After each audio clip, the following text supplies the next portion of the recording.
Hi, everyone, and welcome to Speak Up Monday. Today, I'm your host, Bhavna Parihar, and we're coming to you live from tropical Nomad, Canggu in Bali, Indonesia. Speak Up Monday is all about motivation and social impact in entrepreneurs. We believe that people inspire people, and the more conversations we have, the more perspective we gain, and thus the more compassionate we become. Today's guest is making a social and environmental impact on a global scale with the work she does as program director for Health and Harmony. With a background in neuropsychology and educational sciences, her work and personal journey has taken her to far-flung areas of the globe with many, many scary and funny pivots along the way. But hers is also a story of change, fear, resilience, and self-development. Please welcome my guest, Noor Trienekens.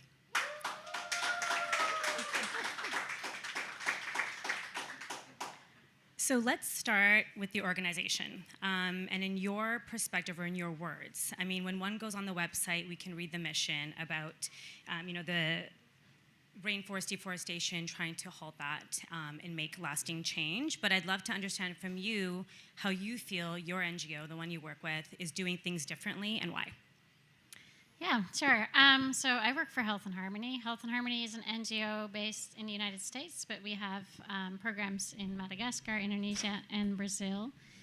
And basically what we do, it comes down to listening, and then investing in community design solutions. So when I have to explain my job to people, I always tell them that I listen for a living. And we strongly believe that Indigenous communities hold the key solutions to fight climate change. Usually I go into a community, I listen to them, they have the solutions to stop climate change, and as an organization, we invest in those solutions. So now, when you talk about investing in those solutions, and the idea that it needs to be sort of implemented, and sustainable, what does that look like? What it looks like is that communities will know best what they need in order to live in balance with the environment. So they would tell us they would like us to invest in healthcare, because a lot of times communities won't have access to healthcare, especially in more remote areas. And what ends up happening is that if you cannot afford your wife's C-section, for example, you're going to have to end up reverting to logging or some kind of unsustainable practice to damage the environment, maybe poaching, in order to pay the medical bills for your family. And if any of us had to make that choice, I think we would all do that in order to, if your child is sick. So they tell us we need access to healthcare, we need access to sustainable livelihoods, like especially in Indonesia, a lot of loggers. It's multi-generational, and so that's all they know how to do is logging. And so if you don't have a choice, then you're forced to cut down a 60-year-old tree that gives oxygen to many of us. And if there's no healthcare available close to you, then that's your only option. So they want to learn how to do other livelihoods. Like, if I can't log, what else can I do? And then the same, they want education for their children. I think these are all things that we all want for our own families, our own children, and for ourselves. So those are the core solutions that communities often design. It looks different in each country, depending on the context and the challenges they face. Thank you. And I wanted to just have you share that, because I think anyone can go on the website, they can kind of read the mission, they can read your bio, but a lot of it is sort of your perspective, and the work that you do has to come, especially when it's such a profession of, as a humanitarian, to be very purposeful. It also can be really easy for people from the Western, countries and all that to feel like we have the solution. So almost that colonization aspect of going in and saying, this is what we think needs to be done, versus how can we help you and draw upon our toolkit, our solutions, our network to make that change, and not only to go in and make a change, but actually make it sustainable. So I think a lot of that comes down to going in, as you said, listening to the communities, investing in what they need. And it's not just about, because you'll see so many films and talks about climate change and what we can do and recycling and all of these things that are kind of this drop in the bucket or this one-stop solution, but it's not actually about, well, if we can avoid or mitigate certain factors, then maybe that won't even occur. So thank you for just giving us that perspective. And we'll dive in a bit more, but I'd love to understand, let's go back a little bit to how you grew up. Did you grow up being like, I want to be humanitarian one day? Probably not. So if you could maybe just share a little bit about your upbringing, what that was like, and if there were any sort of seeds that were planted that eventually paved the way for the work you're doing today, or actually took in a completely different direction. Okay, so I have a very type A personality, which was hard growing up because I felt like I always had to prove myself, get really good grades, and then like the parameter of success, at least in my family and my culture, is make a lot of money, get a good job, get a bunch of degrees, which I tried doing. And when I was in my third year of psychology, there was an opportunity that showed up where I was able to go to India, to South India, Tamil Nadu, and work with the orphanage manager. There was a local orphanage there that was run by an Indian man in his 40s, and he didn't have any children of his own, but he took in over 100 kids that were all mentally or physically disabled. And that was for me, was such an eye-opener. So I did a 3-week visit. It was awful. I had to sleep at the orphanage as well, so I woke up with a bunch of kids like staring at me every morning. And then we also worked in the slums, and I got food poisoning, of course. Sure, all of you had Bali belly, but this was like Bali belly on steroids. So I was sick for 2 weeks of that whole 3-week trip.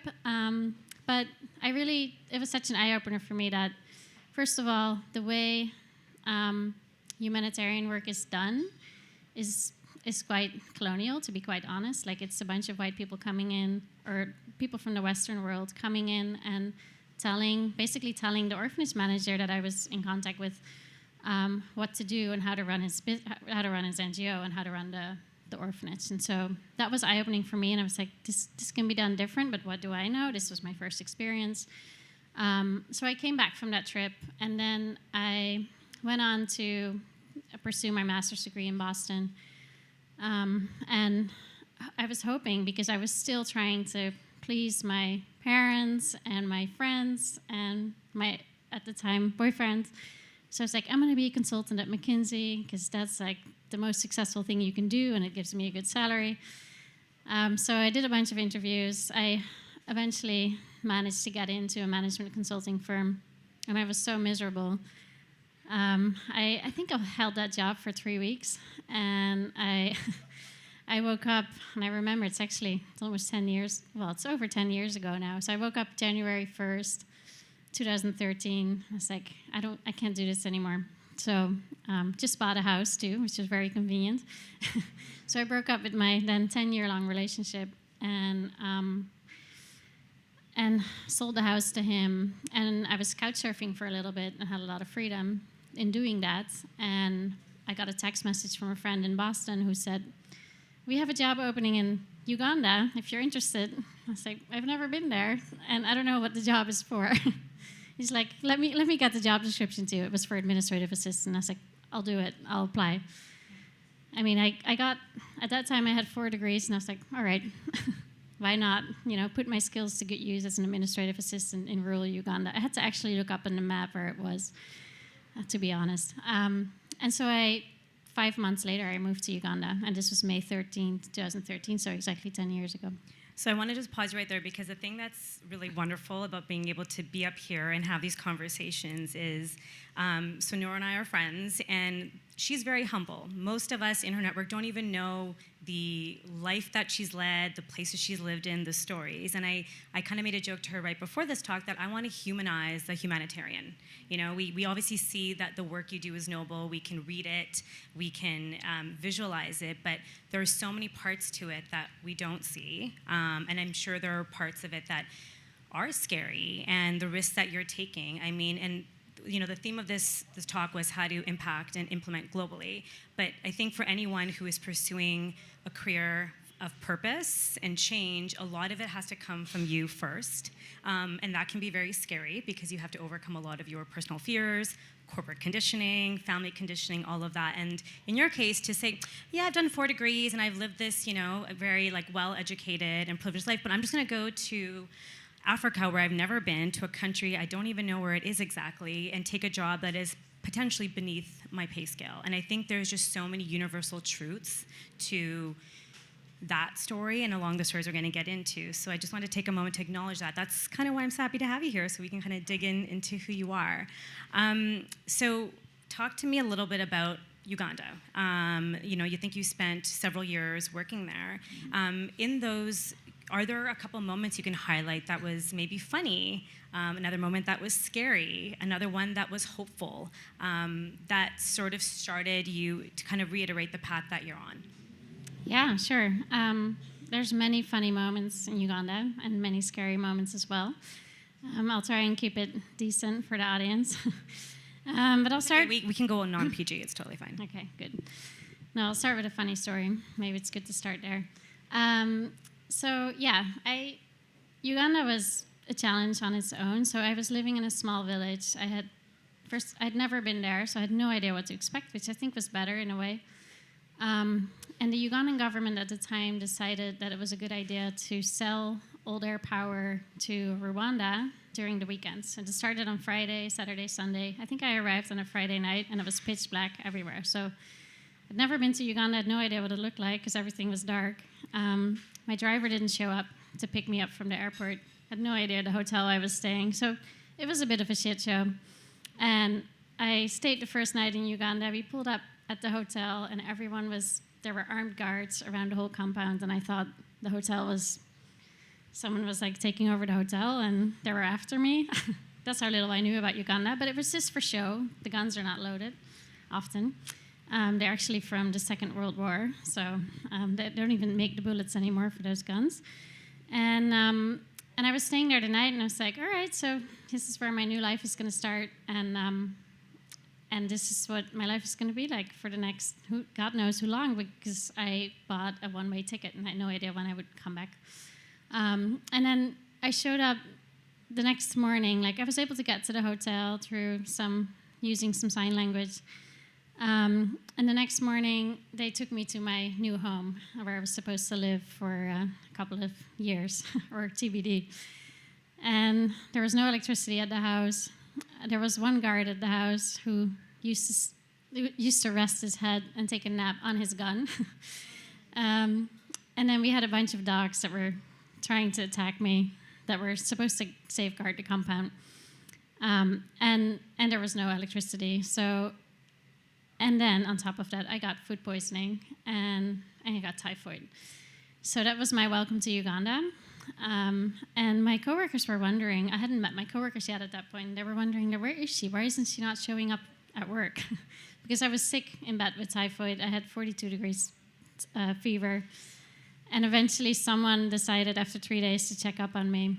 I ran out of water, so I was half dying in bed. And I was like, oh, that's what you get for breaking up with your boyfriend of 10 years. And so they took me to the hospital. And usually in Uganda, the way it works is, because we were working with a local government hospital, there's no private care there in the area where I was working. So you show up, and the waiting room is full of people that all need urgent care. Like, some of them maybe have gotten into an accident, or a mom to be that's about to deliver her child, like right there in the waiting room. And there's no system, there's no registration, nothing. So they just look around. The doctor comes in, they look around the waiting room, and they'll see who needs care the most in that moment. So she looked at me and she was like, "Ooh, you better come with me." I was like, "Okay." So they treated me, and I was able to recover.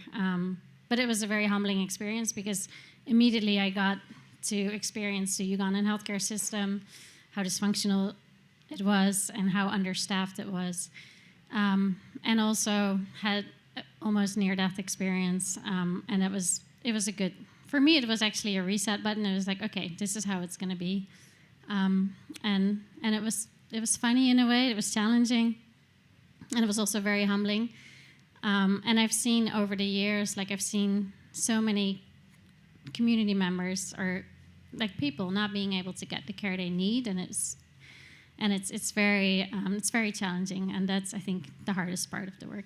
So just to pivot on that humbling sort of moment, because obviously you're in an environment that the disparity that you're used to seeing is so different, and you're still thinking, okay, even though I've had like a near-death experience, you're looking at this, it sounds like, as an opportunity, right, to make some change and do that. I'm curious, though, because your work that you're doing at that time would take you back and forth between the US and Uganda, correct? So going back into the US environment, how did that humble you?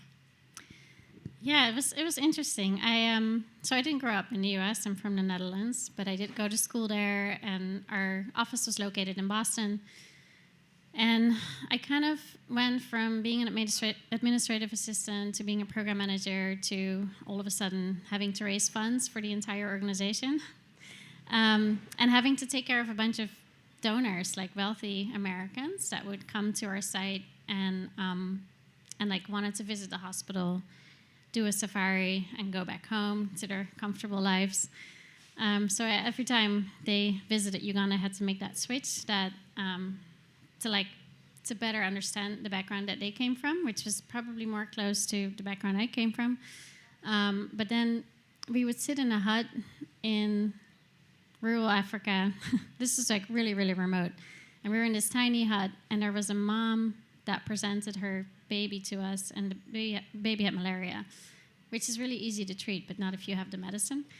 And so we went through this whole emotional experience where one of our local doctors was providing the malaria treatment, and the donor was kind of like looking very miserable because it was hot. We just hiked up a hill, and he was thirsty.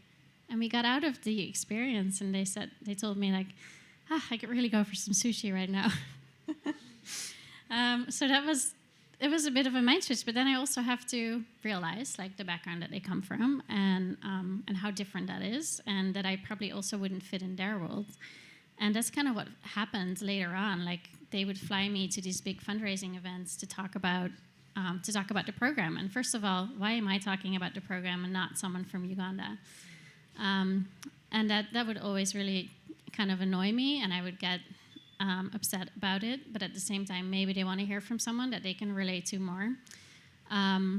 So that was one thing. And I would stand I would be at among the most wealthiest of the U.S. at a fundraising dinner where someone would pay $20,000 just to get a table at the event, to being in a small village in Uganda where people can't get the care they need because the government decided to sell their power to Rwanda, or because there's only one doctor for a catchment area of 8 million people. So yeah. So with that, it sounds like eventually the work that was happening is that you were bringing them over, right? So they were now seeing it through your eyes. You kind of understood and as you said, it's conditioning, right? It's the way they've grown up. It's the privilege that they had, and to sort of help them kind of open their eyes to where that money is going. And this sounds like where there was a bit of lasting change, because they're actually coming in, you're taking them in, you're showing them exactly where the money is going, what's happening in the situation, versus I think all of us can relate to donating to a charity, and it's an online thing, and we give them money, and we don't actually really see what's happening and what change is being made. So I think, did that spark for you sort of a commitment to, I want to kind of be on the ground and doing the work hands-on? Yeah, I was always conflicted between wanting to be on the ground, which is kind of a term that we're trying to avoid in humanitarian work, because we don't want it to be like seen as a laboratory, or like we're going to the field. Like those are things that we want to avoid, because I always felt like I'm going to the site, I'm going to this project. But I was always conflicted between, I really want to do this work and I love it so much. I've spent like 10 years of my life doing it. But also, who am I to be doing this work? Like why are the people from that country, and why are local communities not taking the leadership and doing it themselves, and giving them the opportunity and the funding and everything they need in order to implement programs on site? So that also made me pivot to a different organization, which is where I work for now, who is really emphasizing like local knowledge, local leadership, and then my role is more in fundraising, facilitating, and knowledge exchange. Like I'm learning a lot from the communities, but of course, like it's an exchange of knowledge. So that, when you're sort of now impacting on that level and kind of going back and forth and having to reconcile like these different worlds and environments, on a personal level, how do you reconcile this for yourself? Like, what are the things you do to continue to like implement sort of change on a personal level? Because that's your work and your life are so intertwined, and I'm sure there are challenges. And maybe you can share some of the challenges of being a humanitarian and being in this line of work, and how you kind of work through that. Yeah, I think there's a lot of self-talk that happens when you're a humanitarian worker, because you always keep comparing yourself to your own situation, to whatever you see on a daily basis, which is poverty, malnutrition, sickness, death, and a lot of other things, violence against women. And every time I was struggling myself, I couldn't really allow myself to do that because other people around me had it so much worse. And so that was really tough, actually. And I still tend to do that. But I did that to a point where I burnt myself out, spending too much time in Uganda. I should have left a bit earlier because the situation was getting more and more dangerous, to a point where there was a turning point for me where I was sitting in the car. I was driving to the local market. We didn't have a supermarket there, so I was driving to the local market and to get fruit and vegetables. And after a while, I was parking my car, and there was some kind of conflict or a riot that broke out between the community, and they were shooting guns at each other, and I was in the crossfire. My car was in the crossfire, and so they hit my side mirror of my car, and I was like, well, fuck, now I can't, oh, sorry, can I say fuck? Yeah. Now I can't humanizing the humanitarian, yeah. Remember? So it's fine, you're a human, you cuss. Now I can't do groceries, and I can't have, there's no restaurant there, so I'm not going to have food tonight. And I was annoyed by the fact that my schedule was interrupted, more so than me being in danger, because the car was being shot at, and including myself. So I was like, okay, maybe this is not very healthy. And it happened so some of those events happen where your personal safety is challenged, and you're just not recognizing it as such, because you're just keep pushing everything away and keep saying, well, other people have it so much worse. Like, this is nothing. So that was a turning point for me, and that's when I decided to take a little break from humanitarian work. Well, not really, because I was working in public health issues in the US, which is gun violence and suicide and PTSD and a lot of other issues. But I needed to step away from living in a really high-stress environment in Uganda. And it's not like Bali, where we have access to everything. We have access to good health care, and, well, not everyone, but, I mean, most people do, and especially as expats. So, yeah, that was, for me, a turning point, and that was after 3.5 to 4 years. Are there any other turning points that stand out for you that either prompted a shift, as you said, from sort of that level of humanitarian work to public health, to, I think at one point you had made it, when we were thinking about the topic for today, I think we made a joke about how to survive in the Amazon, or how to put up your hammock and not get killed by a jaguar, and we're like, well, that could be a fun little thing to discuss. So I'm just curious what other turning points and then those moments all kind of came together. Well, I think after a while, I was so burned out that I couldn't even check my email anymore, and I couldn't be very functional or useful for my organization and for the communities that we work with. So I felt like I was taking away resources from the organization and the resources that are supposed to go to communities. So I had to take a step back and really take care of myself, and all the things that I was trying to avoid, like going to therapy and doing yoga. And in Uganda, I was running as a coping mechanism. So we ran ultramarathons because there's nothing else to do. And it's good to learn that skill, by the way, in that part of the world. It's good to have some good running skills. But anyway. And I had to completely switch that because my body was breaking down, like my knees were not working anymore, and I felt like a 70-year-old trapped in a 30-something-year-old body. And so, yeah, that was a turning point for me. Physically, everything was breaking down. I couldn't do my work anymore. So, okay, this is not helpful to anyone, including myself. So I'm going to take a step back and focus more on myself and set clear work-life boundaries, which is the first time I ever acknowledge that that word existed. And kind of going, and again, along the theme around implementing and sustaining both professional change and personal, how do you even now continue to try to tap into that part of you, that resilience that has to happen, both in the work that you do and personally? I think I still struggle with it, obviously. Like I just came back from a trip in the Amazon, one of our sites, and it was very stressful. I think our personal safety was in danger. And then amidst all that, you have to put up your hammock in the middle of the rainforest while there's jaguars that were spotted at the site, and there's snakes and spiders, and it's just like bringing yourself back to, okay, what do I need? Like, what do I need to feel safe? Which is putting up your hammock in a way that doesn't fall down in the middle of the night. Put a bed net around it, and there's all these things that are really hard to like think about. And yeah, so that's one thing. Like, always try to ask myself, like, what do I need? How can I take care of myself first before I take care of others? And how can I send that message to my team? Like, because my team, I can see them doing the same thing because they're about the same age I was when I started this work, and it's really easy to just say, I'm just going to go and give my everything for this work, but you're not going to last very long. There's always these jokes that humanitarian workers have an expiration date of like 3 years.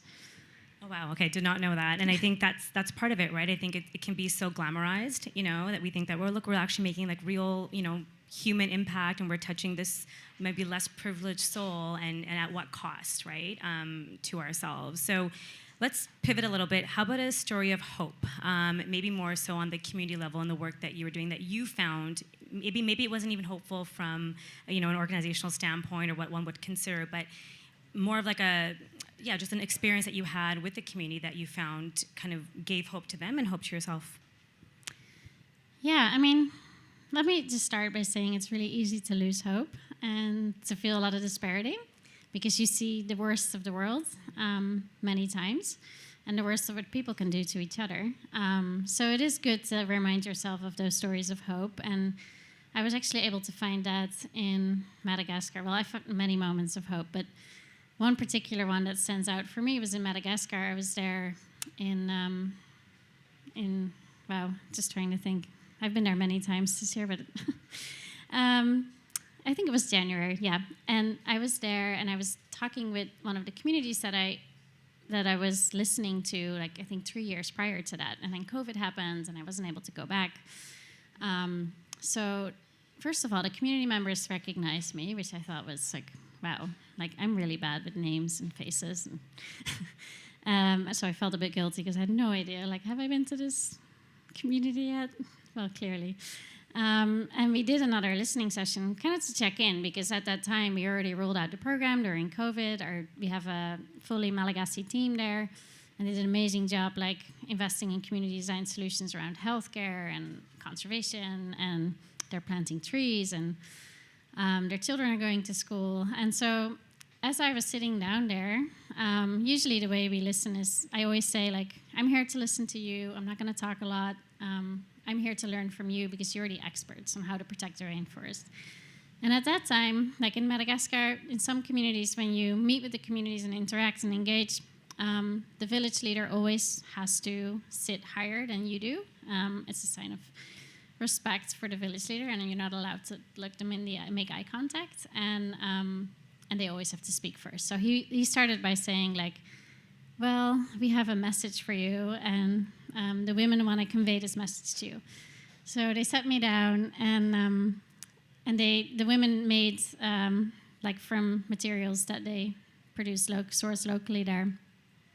They made a bag for me and a handbag and something else. And it was just really beautiful because they said, well, we really want to thank you because the organization listened to us, and because you put our voice first, and because you invested in our solutions without questions asked. Like, I can now feed my children, I can send them to school. We're starting to plant trees again, so our future generations have oxygen and clean water and clean air.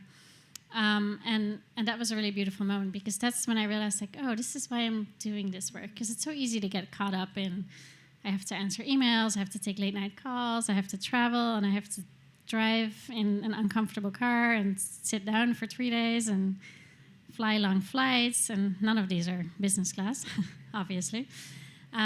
So yeah, that was, in that moment I was like, okay, this is all worth it, and this is actually really working. Like if you listen to communities and you invest in their solutions, things actually start changing. And I've worked for many different NGOs, like as a consultant or as a managing role, and it always fails because the organization always thinks that they know better. So yeah. That's beautiful. And you know, if you were to give that community or any other community a megaphone, you know, and if they had access or they had the ability to kind of speak to us in the world, what do you think, maybe just choose a community that you've worked with, what do you think they would want us to know? I think the loudest voices that I hear are from the communities we work with in Brazil, and it's amazing. And there's so much knowledge. Like they often refer to people from the Western world or from the global North, however you want to call it, as those that do not know. And it's so true because there's so much knowledge and wisdom from, especially from indigenous communities, from traditional communities, about how to live in balance with the environment. And we tend to think, not everyone, but like maybe the society I grew up in at least tends to think very much in silos. Like you have to become a doctor, and then you have to make a lot of money, and this is the only field you can go into. And if you want to become a really good doctor, you need to know everything about healthcare or that specific topic. But the communities that we work with see things more as integrated and circular, and progress is not always linear, but sometimes to make progress you have to go a step back. And to take things really slow. And I think those things are really helpful lessons also for me in my daily work, to take things slow and to see things as all integrated. Like if we were to go into a community and only invest in healthcare programs, we wouldn't see an impact. And that's what communities recognize and identify. Like all these solutions are part of a system and they're all interconnected. And just investing in one of those is not. Just kind of like working with all the parts, and I think sort of galvanizing that community because they, as you said, they know best, and to kind of impart that to you, and you can kind of draw on. So it's just the mixing of the Western and Eastern and Asian worlds, just kind of, I know everyone has their place, and I think it all sort of comes together, which I think is really beautiful. I want to just take a moment because we have such a beautiful audience here with us, and one of the great things about this show is that you get access to ask questions. So in about a minute or two, we're going to pass around the mic, and so any Q&A that you have for Noor would be amazing, whether it's about the work or herself, and I mean in this case all things together. So just to have those ready in a moment. I just wanted to, while people are thinking,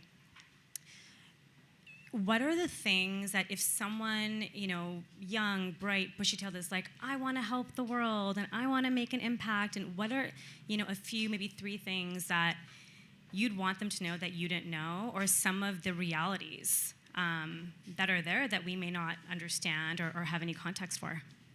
Yeah, well, I think the first thing that I always say when people ask me, like, how did you get into this? And and how do I get this? How do I get your job? It's like, first of all, it's not that great. Like, I'm still working behind my laptop a lot and looking at spreadsheets and emails and budgets. It's not that different. And it's like, and you get paid to travel, but you travel to very remote places. It's very challenging, and you really have to face yourself a lot. So you have to be ready to do that. And to ultimately, what you want to do is to work yourself out of a job. Like, I hope that I cannot have this job in 5 more years, but that this can all be, that communities can, that we can trust. Like, I know we can, but that everyone feels like the resources have to go back to these rainforest communities, and they have to lead the programs, and they have to co-invest in their own solutions with funding to facilitate things. So yeah, that's one thing. And I think having a view of yourself as I'm going to save the world is not helping. And I think I had that a little bit when I was super young and starting this work. And I was like, I'm going to do so good for the world. I'm going to be just like those people in all the Doctors Without Borders, you know, marketing and advertising. And I'm just going to come in and fix everything. But that's not possible. Like, the more you try to fix things, the more things go pear-shaped, usually. Okay, well, with that, just going to segue a bit to some audience questions, and we'll continue the discussion. Okay, you got me, Guzman? Yeah, super cool. So beautiful. There's a few things that I've written down. I love the looking at the challenges holistically as an ecosystem, that focusing on one thing isn't necessarily the way, because if you don't check this integrated view, then you end up probably doing more damage because you kind of maybe disequilibrium or something. So we interviewed another beautiful woman. Her name is Faye Wong So, and the title of that one was, I think, from the plains of Africa to the largest ecosystem builder in Indonesia, right? So what she did was something similar, but not with environment, but with people. So she worked for aid organizations around the world on the front line, so to speak, and then kind of had a similar awakening to you, in the sense that she saw that the work that she was trying to do, or came in with this idealistic intention, wasn't really being done. It was like a drop in the ocean, and kind of felt really demotivated by that. And the way that she decided then was that, look, the way that I'll go is to the private sector, because she ran away from the private sector, actually. But then she went back to it, because for her, she realized that, hey, if we can get the private sector moving, funding, being like Trihita Karana, right here in Bali, if we can get it moving in that way, then we can create more impact in a positive direction by coming back to that route, as opposed to being on the front line in that particular way, right? So knowing that, like, how does that relate to what you're doing? Because you mentioned before about, that they know better than us, right? But you also mentioned about funding and about allocation of resources. So then the question is that something that you've ever considered, kind of using the private sector in a different way to create resources to fund, and not only fund, but create greater awareness, but through that vehicle, as opposed to the one you're doing now? Yeah, it's a really good question. It's one I'm thinking about a lot lately, as I'm also at this point in my career.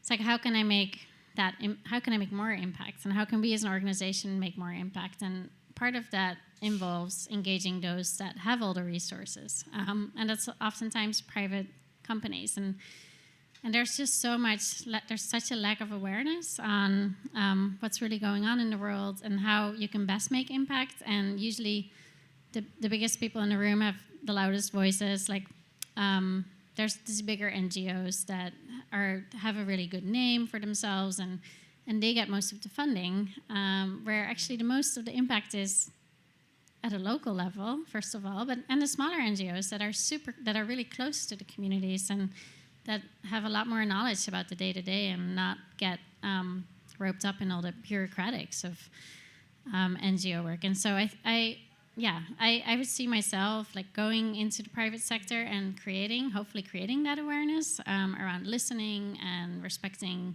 traditional and indigenous knowledge, and do it that way. But I think we're not. Well, the way I see it now is that awareness needs to be created first before they're ready to make that investment. Because the way a lot of private sectors think is, what's in it for me?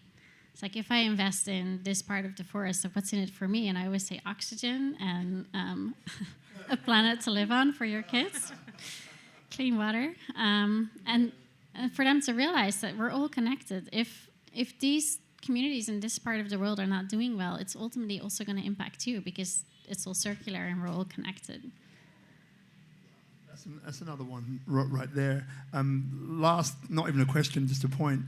It almost feels like now big companies got CSR budgets, right? Which is not supposed to find a return economically, but supposed to be doing good. And it feels like a lot more people, since maybe during COVID, some went the route of depression. It's a whole other story, which I want to ask you later. But then others as well have got the time to think, hang on a second, what are we doing here? Is there a better way for us to behave, right? Is there a better way for us to act in terms of what we're doing? So I think it's a good time. I think there's a lot more receptivity to it than there was a decade ago. You know, just in general, the world is waking up. Yeah. Okay, someone else. Hey. Yes, I'm interested in how you challenge the short-sightedness that kind of leads to corruption when you're looking at poaching, when you're looking at conservation work and things like that, to get these individuals to not go out and commit crimes or do anything detrimental to their children's future, but at the same time give them solutions to give their children aid in the short term. Like, how do you get that education across? How do you prevent the spread of corruption? Yeah, I mean, if I had the answer to that, I wish I did. But in terms of corruption, so of course we always run into this. Like, there's always going to be some community members that don't want to cooperate with us, that make a lot of money from logging. Like, one of the first communities that our partner organization signed an agreement with in Indonesia and Borneo, he was actually making a lot of money by logging. And he's like, I'm not going to sign this, because whatever other livelihood that my community is going to come up with, which is maybe organic farming or keeping goats, or anything that makes sense in that context. Like, oftentimes people are not willing to collaborate, or they say they do, so they get the resources, but it takes time, and people are not going to trust us right away as an organization coming in, because there's a lot of NGOs that have already come in maybe before us and said, we're going to invest in these solutions, and then do their own thing anyway. So there's always, the trust building takes time, and I think that's really good to realize as an organization, to not expect impact and results right away, because people need to learn. Anyone, like, even for me, if I would engage in a partnership of any kind, like, I need time to be able to trust people, and they need to deliver first. And we need to do it too as an organization. And the road towards that trust is messy. There's corruption, there's violence, and there's people not immediately wanting to change. So, yeah, it takes time and trust that it's, once communities and once you as an organization see the impact of your work, we see that the corruption, the stealing, the money embezzling goes down.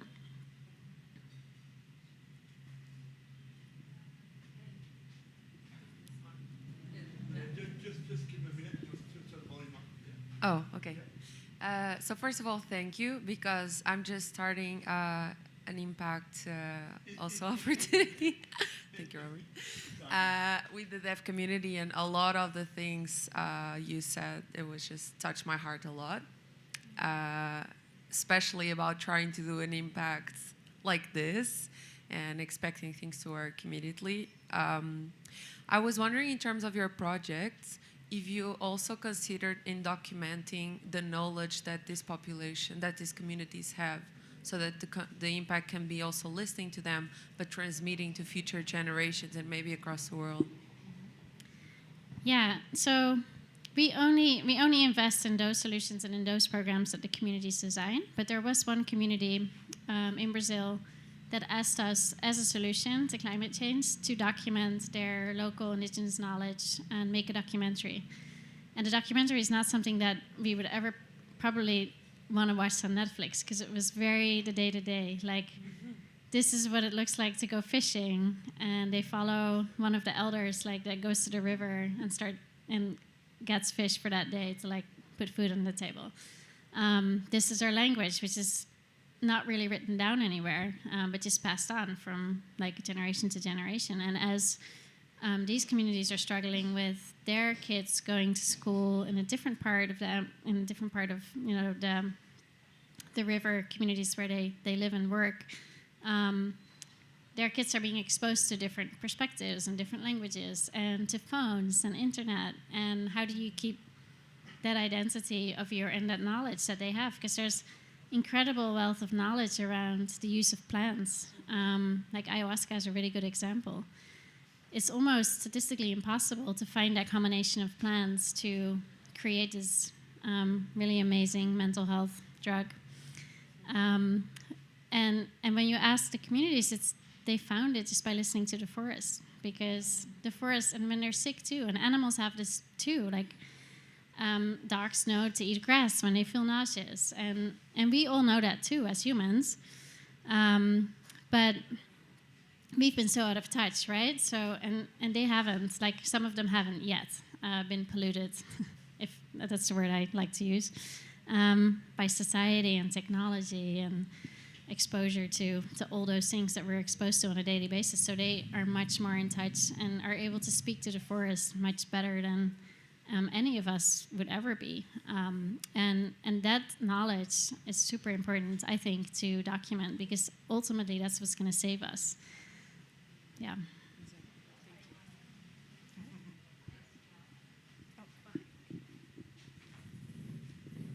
Hello. Hi, super interesting, by the way.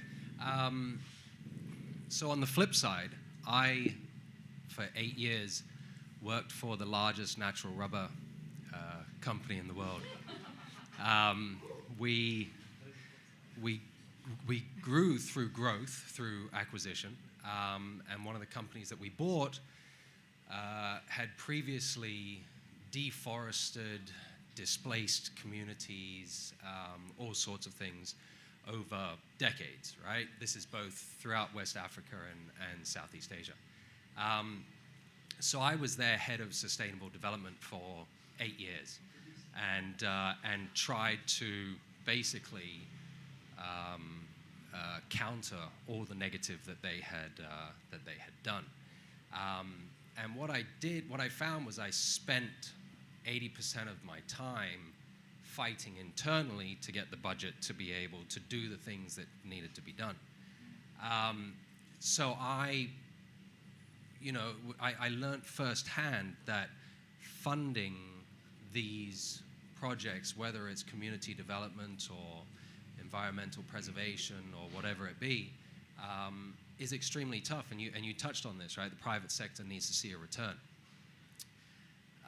So I came to the conclusion that our best bet right now are carbon credits, plastic credits, biodiversity credits.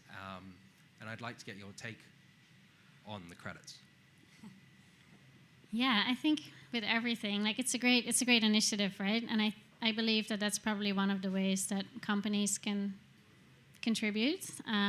Companies that are doing damage to the planet and to people and to people's mental health. But it's always good to have a very critical eye on things. Because I was talking to, because I'm in conversation with some private sectors, and they were telling me, oh, we just replanted 10 hectares in this rainforest. But then when you ask further, so they gave it to a company that said, we're going to offset your carbon. They planted only one type of tree species, which is monoculture, which is really bad for forest regrowth and for biodiversity and for the soil. And the reforestation is not being followed up on. So oftentimes when you do reforestation, it's very labor intensive. So you have to check on the seedlings, make sure they're growing. You have to make sure they have enough shade and water, etc. And oftentimes those companies would just like greenwash, I would say, their business and say, okay, we just planted 10 hectares, we're off the hook now. But you have to, as a company and as a private sector, everyone has to be super critical on like how is the reforestation being done? If it's reforestation? Same with biodiversity credits and plastic credits. Like how is it being done? Who is leading this? How does it impact the community locally? So when we decided not to go into the carbon market as an organization because it's quite corrupt, to be honest, in my opinion. And it didn't allow us to include salaries for local communities that are actually planting the trees and to keep the organization running locally. So that's why I think as a private, if I were to be in your shoes and be the head of sustainable, I wouldn't want to be in your shoes, so I applaud you for having that job for quite a long time. But I would try and find out how to make impact more locally. So find an NGO or even find a rainforest community that already has the initiative. I was just made aware of a rainforest community in Malaysia, and they have a great project. Like they're reforesting on their own, and already have the knowledge on how to do that because they've lived in that forest for a really long time, and they know exactly what trees and what attention they need and what food they need, and et cetera, et cetera. So I would rather than invest in that community like directly, so you don't have to deal with all the administrative stuff and all the overhead cost, but directly invest in our communities, and that's how you can have the biggest impact.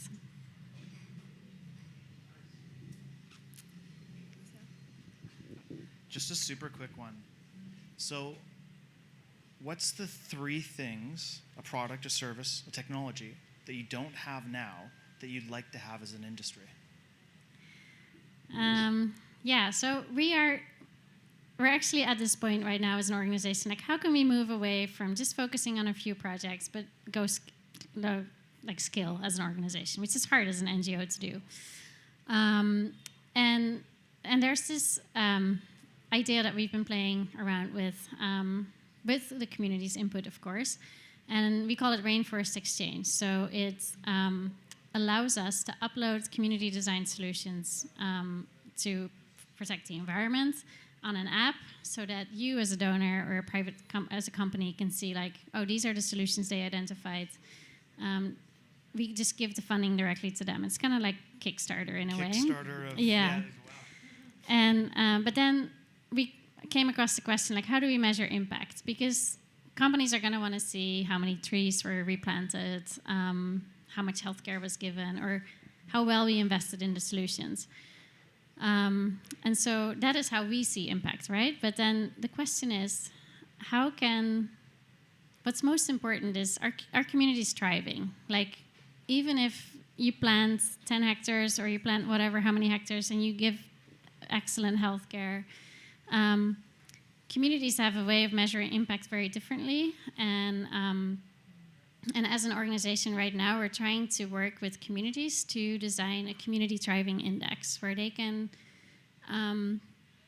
very easily, without too much data collection, like let us know how they're thriving as a community. Like, how has this investment in their solutions impacted their well-being? And that's really hard to do because with technology especially, because we have to find a way to tell their stories that appeals to donors and that appeals to the people that invest, but it also relates to community well-being. Because for us, well-being is probably very different from what well-being means to them. So you need a crowdsource funding, campaign management, application and backend, and you need metrics to drive an analytical summary and delivery mechanism, return on investment summarization to That's your exactly what we need. donors. If you can write that down, then... Someone's recording this.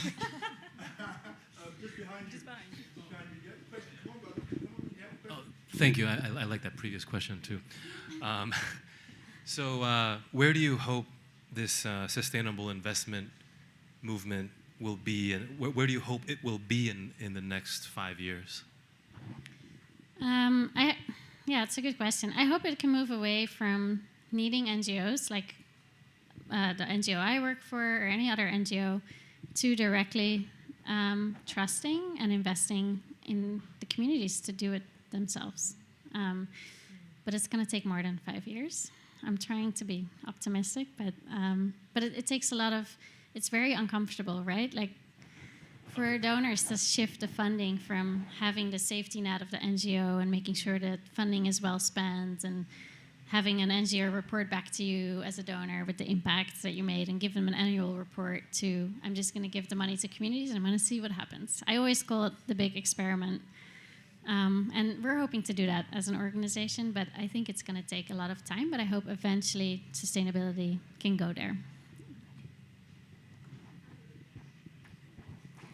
With that, actually, you said the big experiment. So I'm curious to understand, we talked a little bit about technology and if it plays a role, and it sounds like you hear a lot about developing countries, and now they have access. Obviously, it's kind of leveled certain playing fields, leveled a little bit of the inequality because they have access to smartphones and laptops and can educate themselves, can potentially upskill themselves.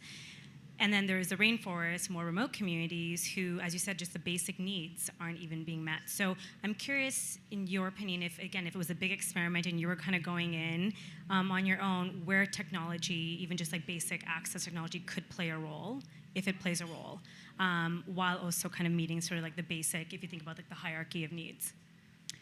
Yeah, I think technology is wonderful. Like, if it's used well, it can bring healthcare to the communities. It can bring telemedicine to the most remote communities that allow communities to stay in their village instead of leaving their home and taking their entire family with them as a support system to go to the city, which might be a 2 or 3 day travel away for something that could have been solved easily by just talking with a doctor.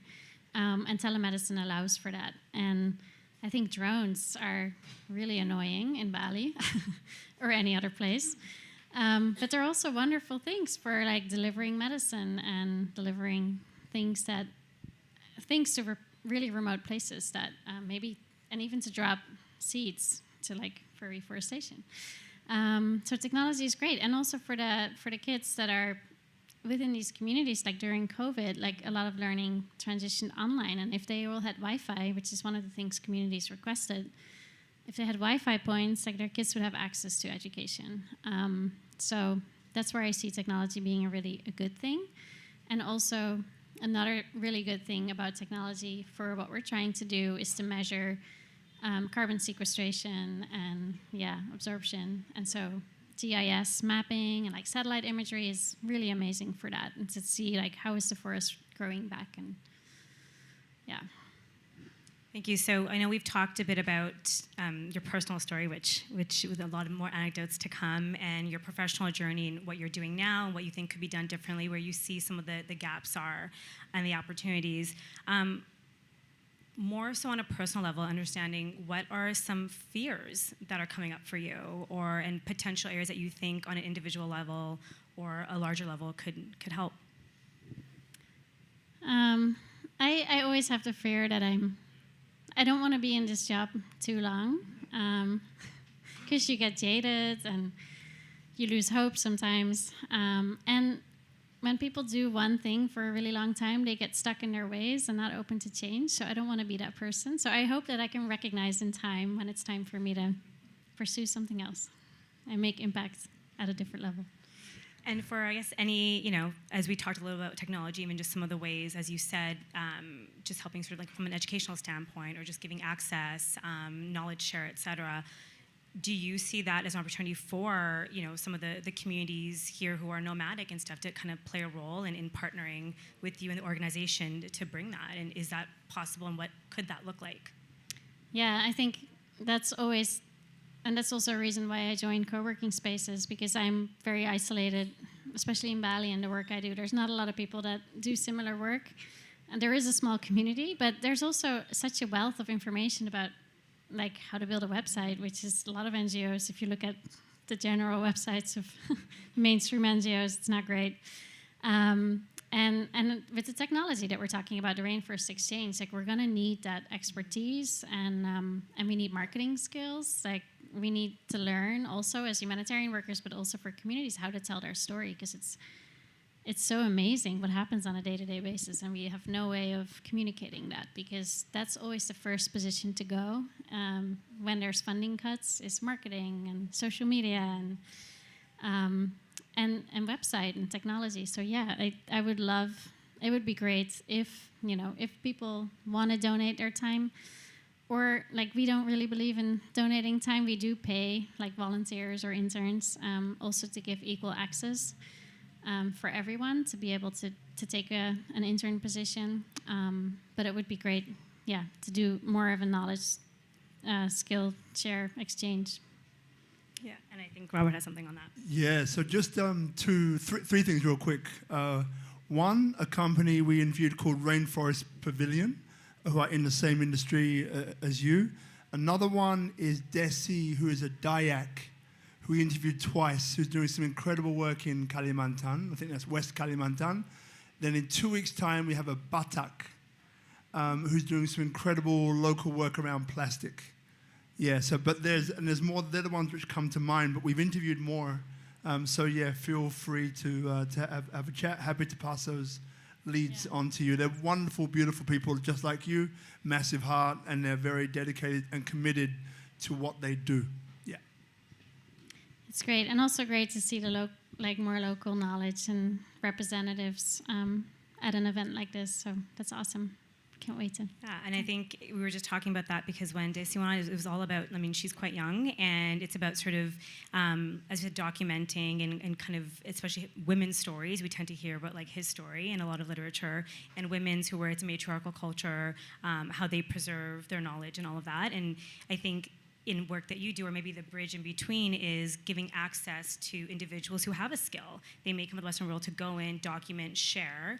And I say this because we did a talk about 2 weeks ago on AI and trying to understand, obviously that's a much changing space, and Adrian was on the panel, but we talked a little bit at the end about hope and the idea of what can a machine not do yet, you know, and having that human connection. So to have humans kind of maybe go in and they have these skills, and I'm sure people in the audience here have many skills that they could share, just need to understand where it's going to partner with the right resource to then partner with the right community. So we talk a lot about a holistic approach and a full sort of 360. And so I think that to me brings a lot of hope, that we have a lot of minds and people in the room. And I think hearing from you and kind of telling us that this is what we need versus otherwise, it is just a big library dump of sites and World Vision Africa flying their eyes kids, and we just don't know, you know, how we can make that change. So I think just very grassroots to and a very technical approach is potentially where that could meet. So thank you. I just want to take a moment. I want to, you know, there's so many stories we could get into, and I would love for you to share maybe just a funny, maybe a bit scary anecdote that you'd like to leave us with, and just think about that for a moment. I just want to be mindful of our audience and the time, and just a couple thank yous. So first of all, I want to thank Robert over there, the founder of SpeakuP Monday. So for those of you tuning in for the first time in the audience, he has been, we're episode 364, almost 4 years running, and the idea is that we're here every Monday, rain or shine, to share stories that inspire, maybe debate, create a consideration set, and that someone on the other end is maybe feeling less alone, and it came from his own personal experience to do this as a give. So thank you, Robert, for creating this and bringing us together. And to our technical partners, Tropical Nomad, who allow us to do this every Monday with this amazing setup that we then get to stream live and share with others in an effort to continue to inspire. So thank you, Itchy and team. Yeah. And most importantly, I think, you know, to thank the audience here in Bali and also tuning in online. You guys have taken, you know, an hour out of your day to be here to hear a story. And I think, you know, there's so many things that we say we can read online, we can read a bio, we can read a website, but it's really the beauty and the special sauce is getting into someone's personality and their journey to take away some real sort of takeaways on how we can implement change on a personal level and professional. And so thank you for making the time to be here and asking us some amazing questions. So thank you, everyone. And I want to thank my beautiful guest. I mentioned this before, that I believe that some of the people who are making the most change in the world tend to be the quietest. So they lead with silence and humility, and we don't often hear their personal stories. And I know there's so many more layers to your story, and we could have multiple episodes. But I just want to thank you for coming up here. I know you've spoken a lot about the work that you do at other talks, but to be here and speak vulnerably about your own self-doubt, the depression, the resilience, but then also what keeps you going. So thank you for being here and sharing your story. Oh, welcome.